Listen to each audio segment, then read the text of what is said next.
नि है। भोलिको कुरा भोलि हेरौँ ल। यहाँ बस्दै गर, म तेरो लागि कभर ल्याइदिन्छु। मम्मी मैले प्याड लगाइसकेँ। त्यो प्याड भनेको के हो फेरि?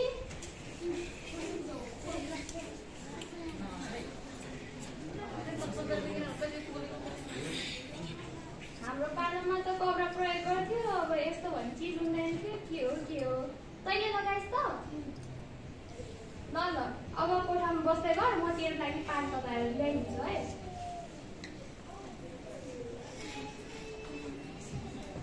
आन्टी नमस्ते नमस्ते आन्टी। हजुर नानी नमस्ते। सन्चै हुनुहुन्छ? सन्चै छु नानी। तिमी सन्चै छौ? सन्चै छु। अनि खाना खानुभयो त? खाएँ। तिमीले खायो त? म पनि भर्खरै खाएर आएको। अनि बहिनीलाई कस्तो छ त अहिले? हिजो पेट दुख्यो भनिरहेको थियो, अहिले त आराम गर्नै थियो नि। बहिनी चाहिँ हिजो महिनावारी भएको रहेछ। अनि मैले उसलाई प्याज राखिदिएँ, सबै गरिदिनु रहेछ। ए उसले भनिरहेको थियो तिमी पो हो नानी? धन्यवाद यति सहयोग गरिदिएकोमा मेरो छोरीलाई। अनि तपाईँलाई अरू पनि भन्नुभयो होला नि त है, आज विद्यालय नर्सकोमा जाने भनेर? भन्न त भन्दैथ्यो। के अरे काम छ होइन? के अरे तपाईँ जानुभयो भने राम्रै हुन्छ नि त। तपाईँलाई पनि महिनावारीको बारेमा थाहा छैन होला है। तपाईँ जानुभयो भने धेरै कुराको त्यहाँ पनि हुन्छ, जान्छ त। ल ठिक छ नि त। तिमी बहिनीसँग कुरा गर्दै गर, म यताउता सामान मिलाइहाल्छु नि त है। जानै पर्यो छोरीको लागि बहिनी के कस्तो गर्नु हो बुझेर आउनै परिहाल्यो। काम पनि धेरै छ, एकछिन गएर आइहाल्छु नि छोरी। ल नानीहरू छिटो जाऊँ, मेरो काम पनि छ, गएर आइहाल्छु।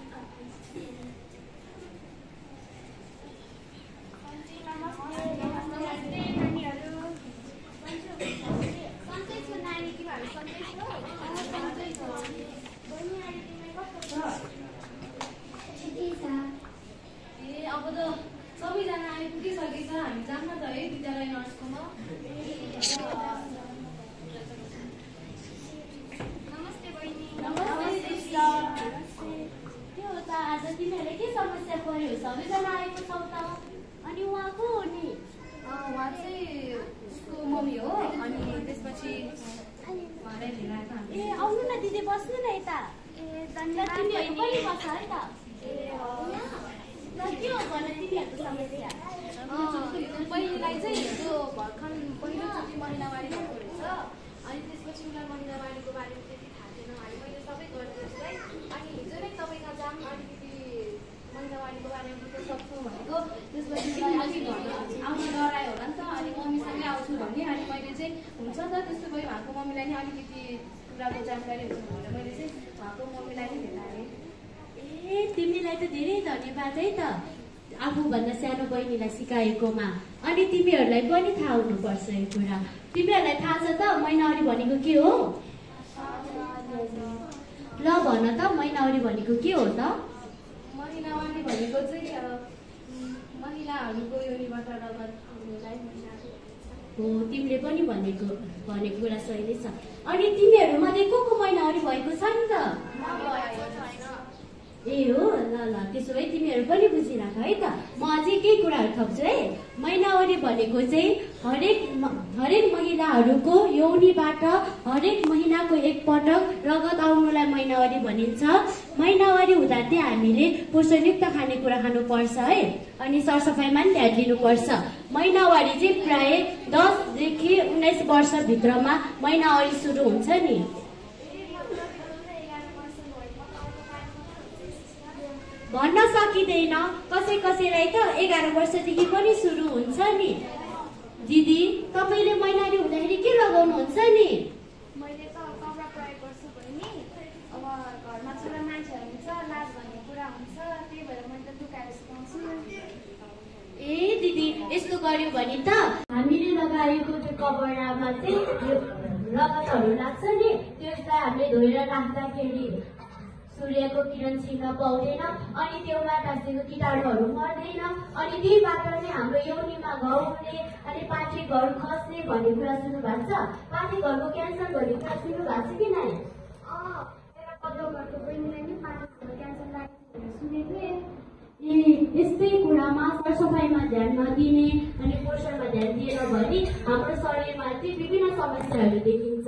अनि तिमीहरूलाई पनि पोषणयुक्त खानेकुराको बारेमा थाहा हुनुपर्छ है। अनि तिमीहरूलाई थाहा छ महिनावारी भएपछि चाहिँ महिलाहरूमा कस्तो शारीरिक परिवर्तनहरू देखिन्छ? ल त्यसो भयो भन त, महिनावारी हुँदाखेरि कस्तो परिवर्तन देखिन्छ? हो, तिमीहरूले भनेको पनि धेरै राम्रो छ। हामी महिनावारी भएको महिलाहरूमा चाहिँ विभिन्न शारीरिक परिवर्तनहरू देखिन्छ। तिमीहरूले भन्नु मजे नि, म केही भन्छु है त। महिनावारी भएको महिलामा चाहिँ शरीरको स्तन बढ्ने, अनि अनुहारमा डटिफोर आउने, स्वर परिवर्तन हुने, शरीरको उचाइ बढ्ने, गुप्ताङ्गमा रौँ उम्रने, अनि जिह्वा उत्पादन हुने जस्तो शारीरिक परिवर्तनहरू देखिन्छ नि। अनि साथसाथै मानसिक परिवर्तन पनि देखिन्छ। तिमीहरूलाई थाहा छ मानसिक परिवर्तन भनेको के हो त?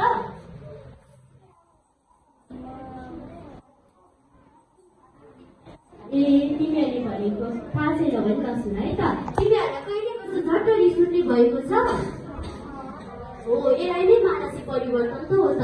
किशोर अवस्थामा प्रवेश गरेपछि चाहिँ धेरै जस्तो महिलाहरू चाहिँ झट्ट रिसाउने, एकान्तमा बस्न खोज्ने, अनि खानेकुरामा रुचि नराख्ने, अनि खेलकुद मनोरञ्जन लिने, आफू सराका साथीहरूसँग बढी घुलमिल हुने, आफूभन्दा ठुलालेको अर्थी नमान्ने, आफूभन्दा ठुलाको अर्थी नमानेको कारणले गर्दा लागु पदार्थ सेवन गर्ने, अनि कुलत बाटोतिर फस्ने पनि गरेका छन्। त्यसैले किशोर अवस्थामा पुगेपछि चाहिँ महिलाहरूले चाहिँ आफूभन्दा ठुलाले भनेको कुरा चाहिँ मान्नुपर्छ है। अनि तिमीहरूलाई थाहा छ महिलाहरूमा धेरै जसो महिलाहरूले आफूभन्दा ठुलाले भनेको नमानेको कारणले गर्दा महिलाहरू चाहिँ विभिन्न पुरुषहरूसँग असुरक्षित यौन सम्पर्क गरेर गर्भ बस्न जाने, अनि महिनावारी भएपछि त महिलाहरूको पाठ्यघर परिपक्व हुँदै जान्छ, अनि गर्भ बस्ने सम्भावना हुन्छ। अनि गर्भ बसेपछि परिवारको डर हुने, आफ्नो बेइज्जत हुने, समाजको डरको कारणले गर्दा महिलाहरू त आत्महत्या गर्ने, झुन्डिने, अनि धान खाने जस्तो कार्यहरू गर्छ नि। म पनि पहिला पढेको विद्यालयमा अध्ययन गर्ने आत्महत्या गर्नु भएको थियो नि। यस्तै कारण हुन सक्छ कसै महिलाहरूले त यस्तै कारणले गर्दा नै भने। अनि हामीहरूले चाहिँ महिनावारी हुँदाखेरि जङ्क फुड प्रयोग गर्नु हुँदैन है। जङ्क फुड खायो भने के हुन्छ थाहा छ नि? जङ्क फुड खायो भने चाहिँ हामी त्यही माथि त हामी कमजोर हुन्छौँ। अनि कमजोर हुँदाखेरि हाम्रो पेट दुख्ने हुन्छ, अनि पेट दुखेपछि चाहिँ झन् पेट दुख्छ। आजकलका बालबालिकाहरू धेरै पोषण आफ्नो गाउँघरमा उत्पादन गरेको खानेकुरा नखाएर चटपट, पानीपुरी, चाउचाउ खाने कारणले गर्दा नै महिलाहरूमा विभिन्न समस्याहरू देखिन्छ नि। कति राम्रो कुरा भन्नुभयो बहिनी। घरको दाल भात खाऊ भन्यो भने मुख फुलाएर बस्छ, बाहिरको खानेकुरा भने मक्कै पर्दै उठिन्छ, के भन्यो है बहिनी? हो, तिमीहरूले यस्तो गर्नु हुँदैन है। तिमीहरूले जङ्क फुड खानु हुँदैन। बेलामै तिमीहरूले आफ्नो स्वास्थ्यको ख्याल आफैले गर्नुपर्छ है। अनि तिमीहरूले त हरेक आइतबार विद्यालयमा आइरन चक्की पनि खुवाउँछु नि है। तिमीहरूलाई थाहा छ आइरन चक्कीले हाम्रो शरीरलाई के गर्छ नि? आइरन चक्कीले हाम्रो शरीरलाई रगत बढाउने काम गर्छ, रक्त अल्पट हुनबाट बचाउँछ। हो, तिमीहरूले भनेको पनि सही छ। यो हेर त, यो पिक्चर हो, यो चाहिँ आइरन चक्की हो है। यो आइरन चक्की चाहिँ हामीले हाम्रो विद्यालयमा हरेक आइतबार खुवाउँछ। अनि आइरन चक्की खाएपछि चाहिँ हाम्रो शरीर, हामी किशोर अवस्थामा पुगेपछि महिलाहरूमा महिनावारी सुरु हुन्छ। अनि महिनावारी भएपछि शरीरबाट रगत बग्ने हुन्छ, अनि शरीरबाट रगत बगेपछि महिलाहरू कमजोर हुँदै जाने, अनि यसै कारणले गर्दा हाम्रो शरीरमा रगतको कमी हुन्छ। त्यसको निर्वीकरण गर्नको लागि हामी आइरन चक्की खानुपर्छ। आइरन चक्कीले चाहिँ हाम्रो शरीरमा रगत बढाउने, रक्त अल्पता रोगबाट बचाउँछ। त्यसैले आइरन चक्कीको प्रयोग गरिन्छ नि। यो त प्याड हो नि। यो प्याड चाहिँ हामीले महिनावारी हुँदाखेरि लगाउँछौँ नि। तिमीहरूलाई महिनावारी हुँदाखेरि चाहिँ यो प्याड कसरी यसरी प्रयोग गर्ने भन्ने कुरा चाहिँ तिमीहरूलाई थाहा छ कि नाइ? थाहा छ। तिमीहरूलाई यदि तिमीहरू मध्ये कोही भएको छैन नि त, त्यसैले म तिमीहरूलाई सिकाउँछु है त प्याड कसरी प्रयोग गर्ने भनेर। हामीले चाहिँ फर्स्टमा यो प्याकेट चाहिँ खोल्ने, अनि यहाँ भएको चाहिँ प्याड झिकेर अनि हामीले यो प्रयोग गर्नलाई हामीले अन्डरवेयर लगाउँछ नि हो, त्योमा चाहिँ हामीले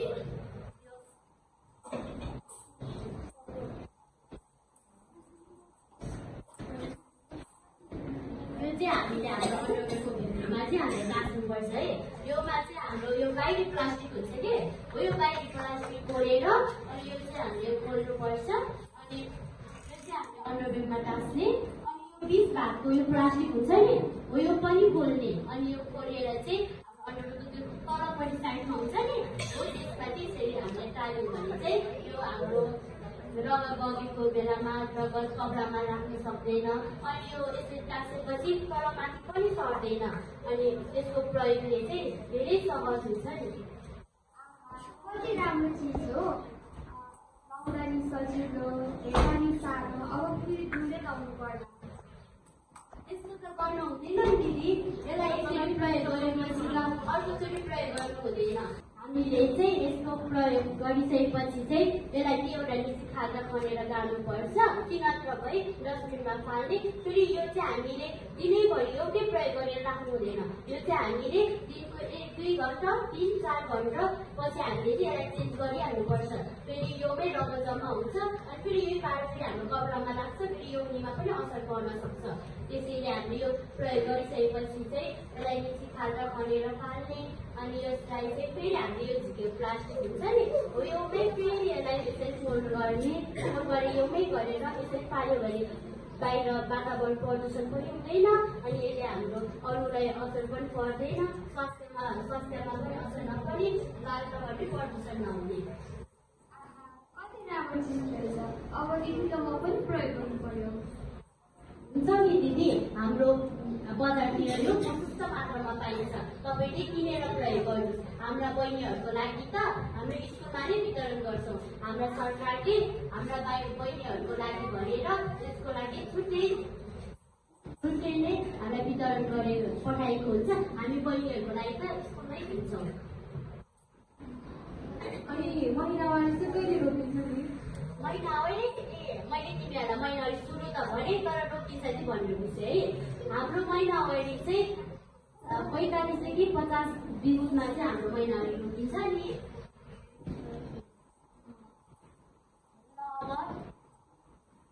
ल अब तिमीहरू मात्रै नभएको तिमी आउँछ, यहाँ आएर एकचोटि यो फेरि कसरी प्रयोग गर्ने भनेर सिकाइदिऊ त।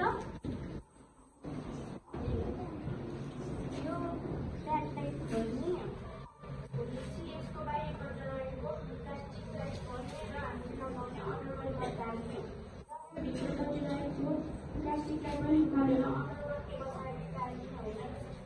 हो नि, तिमीले पनि धेरै कुरा जान्यौ, अगाडि नै जान्नु नै राम्रो।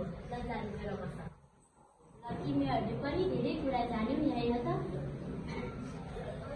धन्यवाद बहिनी, आज घरको काम केही छोडेर धेरै कुरा सिक्न पायो। धन्यवाद तपाईँलाई। तपाईँलाई पनि धन्यवाद दिदी। यस्तो कुराहरू हामीले जान्नुपर्छ नि। तपाईँले आफ्नो काम छोडेर यो कुरा सिक्न आउनुभएकोमा तपाईँलाई पनि धन्यवाद।